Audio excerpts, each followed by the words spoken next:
Kalau gitu sekarang kita balik dulu ke Bro Daud lagi nih bro. Kan tadi ada kisah-kisah minimal lu menghabiskan dalam perjalanan nyaris 10 tahun inkubasi sebagai petinju di amatir dulu baru bergerak ke profesional. Kalau kita bisa share di sini nih buat penonton yang sekarang lihat Mahkota Boxing Show with Daud Yordan. Kira-kira 3 hal paling penting, paling utama buat seorang yang mau merintis karirnya nih jadi petinju profesional. Apa nih menurut Daud Yordan? Ya, yang pertama barangkali memang alangkah baiknya ketika seorang petinju yang ingin terjun ke ring tinju profesional, mereka datang dari latar belakang tinju amatir. Karena memang tinju amatir mengajarkan banyak dasar-dasar tinju yang pada akhirnya bisa digunakan di profesional. Sehingga jauh lebih mematangkan seorang petinju ketika berkiprah di ring tinju profesional kelak. Nah, yang kedua tentu mungkin tidak kalah pentingnya sebenarnya faktor terjun ke ring tinju profesional lebih baik ketika pada saat usia yang memang masih panjang produktif begitu. Karena memang ketika usia masih tergolong muda tentu akan sangat panjang karir seorang petinju untuk bisa berkiprah di ring tinju profesional. Nah, yang kedua barangkali yang paling penting adalah memiliki manajemen. Memiliki manajemen itu amat sangat penting karena memang semua itu tidak terlepas dari manajemen itu sendiri. Jadi artinya seperti apa yang saya lakukan sekarang, saya bersyukur saya berada di bendera Mahkota Promotion yang memang dari awal konsisten bagaimana memaintain karir saya sehingga saya boleh dibilang masih tetap berada di dalam kondisi puncak hingga saat ini. Kurang lebih seperti itu, bro. Bro, kalau boleh kulik dikit lagi tadi, kira-kira usia kalau menurut pengalaman seorang petinju sendiri, usia yang pas buat mulai merancang karir di tinju amatir tuh usia berapa, bro? Kalau untuk petinju amatir, alangkah baiknya memang di usia mulai dari usia dini ya, menginjak sekolah dasar, artinya di kelas 6 begitu sudah bisa memulai untuk bisa menggelut olahraga khususnya tinju. Jadi lebih belia sebenarnya lebih efektif karena memang menyaring ilmu-ilmu yang memang dari usia dini jauh lebih baik. Oke, pertumbuhan badannya, tulangnya juga jadi udah diarahin ke situ ya? Betul. Kita mau kulik sekarang nih dari Bro Sim nih, ya kan? Ada cerita kocak nggak? Pilihlah satu lah yang tidak terlalu memalukan tapi jelas sangat ajaib selama membangun karir sama Daud. Satu aja gue yakin punya banyak sebenarnya. Banyak sih sebenarnya. Dari cerita-cerita yang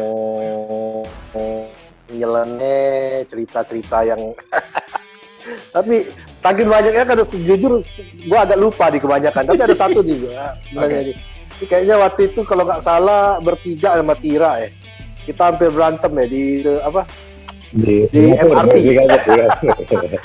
di Singapura lagi coba. Waduh, saya inget banget tuh sih, Daud sudah ini lepasin jam tangan.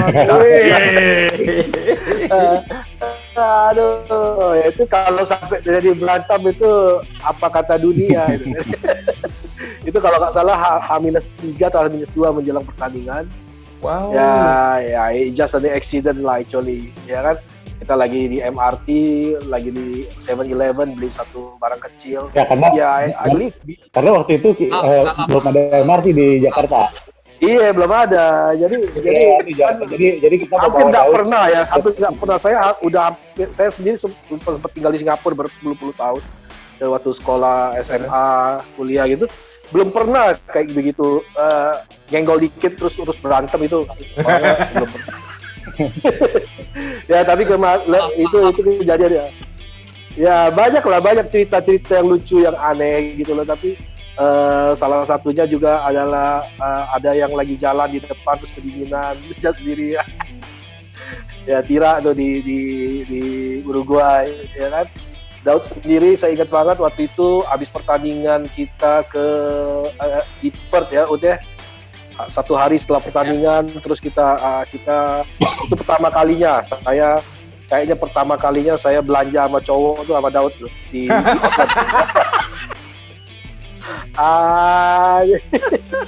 Daudnya partner belanja yang enak juga sebenarnya. Oh iya. Banyak pengalaman suka. Iya. Ada duka kita. Ada pengalaman yang mungkin harus di-share juga nih. Jadi ingat waktu di Uruguay. Jadi setelah pertandingan, Daud semalam setelah pertandingan kita jalan-jalan rame-rame kan. Oke. Ya Daud udah memar lah mukanya karena udah selesai pertandingan. Terus kita datang ke mall. Tiba-tiba saya lihat ada satpam ngeliatin kita aja terus. Ya kayak satpam ngeliatin aja mukanya sangar banget ya, di sana sangar lah ya mukanya kan. Makanya jadi satpam. Sangar terus ngeliatin aja terus pada akhirnya kan gerah juga kan diliatin kan. Saya tanya kenapa, tiba-tiba dia bilang itu petinju yang tadi pagi main ya. Dia nanya itu petinju dari pagi karena saya nonton pertandingan. Jadi kita tersangka kan. Ya. Mukanya mendadak jadi ramah. Iya, tiba-tiba senyum gitu. Iya. Itu kejadian tapi juga tuh. Agak senada tuh. Kita 2018 kah? Manchester ya? Iya kan? Iya, 2018 akhir. Udah pindah kota lagi, mirip sama Brosim. Kita di kotanya udah pindah ke London, belanja nih sama Daud ceritanya ya kan, sama adalah oknum-oknum tertentu yang nggak asik gitu kan. Di beberapa toko olahraga kita masuk tuh biasa aja. Di salah satu toko nih Bro Tira sama Brosim, tahu-tahu ada yang nyamperin Daud, inget nggak? Ingat gak? Ada yang nyamperin persis sama kayak Tira. Lu yang kemarin tanding ya katanya. Lu yang kemarin tanding ya di Manchester ya. Lu ngapain ada di sini? Dan minta foto bareng ya. Gitu. Iya, pengalaman yang paling berkesan buat saya Daud dan Sim kayaknya sih waktu mungkin kita sepakat lah ini yang paling berkesan adalah ketika Daud selesai bertanding di Manchester dan kita jalan kembali ke hotel gitu ya bro ya. Hotel kita mungkin sekitar 500 meter dari lah ya. Kurang 1 kilo. Kurang dari venue pertandingan. Ya. Cuman kita nggak bisa nyampe ke hotel karena setiap jalan berapa langkah itu orang nyamperin untuk berfoto sama Daud. Jadi ya kita ini juga surprise juga bahwa Daud cukup dikenal lah di sana ya. Jadi mereka semua seneng foto sama Daud ganti-gantian. Apa kira kita nggak pernah, kita susah buat nyampe ke hotel, agak butuh waktu lah. Panjang. Itu hotelnya di ujung jalan. Iya, itu berkesan karena kita berada di negara orang lain. Itu juga mungkin jadi salah satu testimoni kita ya para pelaku olahraga tinju gitu, bahwa dalam sportivitas ada toleransi, ada solidaritas, nggak ada rasisme di situ ya kan, orang bisa secara langsung nyamperin dan apresiasi gitu. Dan tentunya di balik layarnya ada perjalanan panjang ya kan, ada perjalanan panjang, ada bukan hanya sukanya aja, dukanya kebanyakan sih kita simpen aja kali ya. Iya, kadang-kadang memang di tinju ini kan terutama waktu di Uruguay itu Daud kan bertanding melawan petinju Argentina, Rafael Correa. Tapi pada saat Daud ke ring, Daud itu ditemenin oleh Sergio Martinez yang notabene orang Argentina. Nah itulah sportivitas, itulah kita ngomong ya a friendship beyond the boundaries ya. Ya karena ini sesuatu yang memang berbeda yang kita lihat. Kan mungkin tidak bisa kejadian di tempat yang lain. Wah, mana mungkin ini negara saya kan itu kompatriot saya. Malah saya pun sebenarnya nggak nyadar begitu sudah di atas turun baru sadar Sergio Martinez ini kan orang Argentina. Lawannya orang Argentina gitu loh kan itu nggak akan terjadi kalau di Thailand aja tuh nggak mungkin loh gitu kan. Kalau bro jadi mungkin waktu ini juga ini mungkin masukan buat orang-orang yang akan berkarir di tinju profesional dan boleh dan dari cerita ini ya, bahwa saya melihat sendiri bagaimana waktu itu Daud kan selesai bertanding itu kan capek ya, apalagi waktu itu pertandingannya full ya 12 ronde, ditambah dengan persiapan sebelumnya itu akan melelahkan secara fisik dan mental. Cuman ketika orang meminta foto bersama, diladenin satu-satu. Jadi itu penting bahwa tinju itu bukan sekedar bertanding di atas ring, tapi di luar ring kita harus juga memaintain orang-orang yang penggemar kita gitu, penggemar kita. Itu penting bahwa dunia apapun, dunia olahraga itu terkait itu bahwa atlet dan fans terus selalu terkait. Jadi di situ itu harus meluangkan waktu lah, harus meluangkan apapun yang kita rasa, kita harus meluangkan waktu untuk maintain itu. Gitu. Kalau dari Bro Daud sebagai penutup sesi obrol-obrol perdana kita gini, udah sampai di titik profesional dan Bro ketemu banyak juga atlet petinju kaliber profesional. Apa yang bisa dipelajari juga dari mereka yang udah sampai di situ? Ya, saya sangat bersyukur ya. Kenapa saya satu di antara atlet profesional khususnya tinju di Indonesia yang masih aktif, masih konsisten dengan apa yang saya lakukan dengan pekerjaan saya.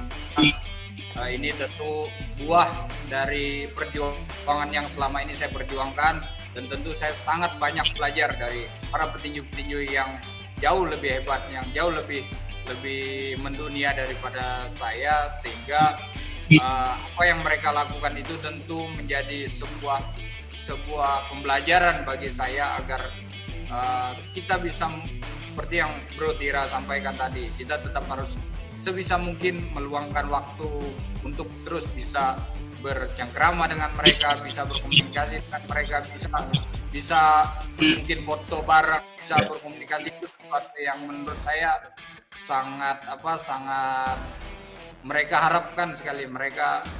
Kita kebayang kalau kita senang sama orang, idola sama orang, dan orang itu appreciate sama kita, pasti udah nggak bisa nggak bisa digambarkan seperti apa rasa senangnya. Kira-kira seperti itu. Siap, itu dia tuh penting tuh, stay humble ya kan, dan tetap berjuang untuk mencapai prestasi. Terima kasih untuk ngobrol-ngobrolnya di edisi pertama Mahkota Boxing Show with Daud Yordan. Kita ketemu lagi di episode berikutnya dengan tema-tema yang lebih seru, mungkin lebih kontroversial. Ini baru bukaan dulu. Mungkin juga lebih inspiratif, karena ya kita ada di sini untuk kecintaan bersama di olahraga tinju. Kalau kata Daud Yordan sebagai penutup, apa gimana tadi? Boxing is life. No boxing, no life. Boxing is life. Thank you semuanya. Bye.